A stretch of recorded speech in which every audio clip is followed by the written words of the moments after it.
یہاں سے کلام ایک رخ بدل رہا ہے. ابھی تک تو یہ غائبانہ انداز میں کلام ہو رہا ہے، اللہ سے خطاب نہیں آیا اس میں ابھی. الحمدللہ رب العالمین الرحمن الرحیم مالک یوم الدین. اب خطاب ہے ایاک نعبد و ایاک نستعین، ہم صرف تیری ہی بندگی کرتے ہیں اور کریں گے، اور ہم صرف تجھ ہی سے مدد مانگتے ہیں اور مانگیں گے. یہ ترجمہ میں کیوں کر رہا ہوں کہ یہ فعل مضارع ہے. عربی زبان میں فعل مضارع حال اور مستقبل دونوں کو کور کرتا ہے.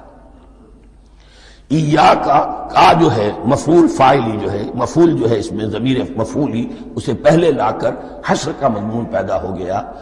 ہم تیری بندگی کرتے ہیں نہیں، ہم تیری ہی بندگی کرتے ہیں اور کریں گے. حال میں ترجمہ کیجئے تو یہ اظہار حال ہے، اور مستقبل میں ترجمہ کیجئے تو یہ ایک عہد ہے، قول و قرار ہے، بہت بڑا معاہدہ ہے.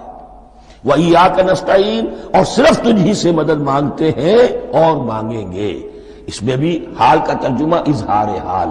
اللہ کرے کہ واقعی ہمارا حال وہی ہو، جب ہم یہ الفاظ کہتے ہیں تو واقعتاً ہم اس پر پورے اتر رہے ہوں کہ اسی کی بندگی کر رہے ہوں اور اسی سے ساری استعانت اور استمداد کر رہے ہیں. جہاں تک مستقبل کا تعلق ہے وہ پھر ایک عہد ہے.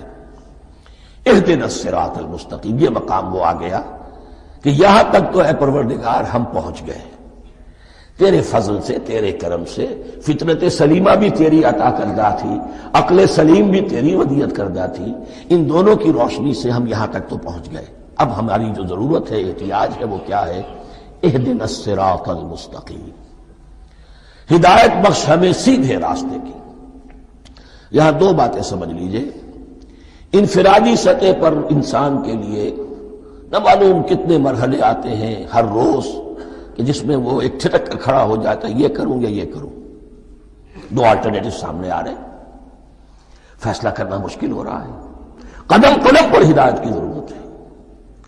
اور اجتماعی طور پر نوع انسانی تین بڑے بڑے تمدنی مسائل میں واقعہ یہ ہے کہ تسلیم کر لیا جانا چاہیے کہ عقل انسانی اس کو راستہ نہیں دکھا سکتی.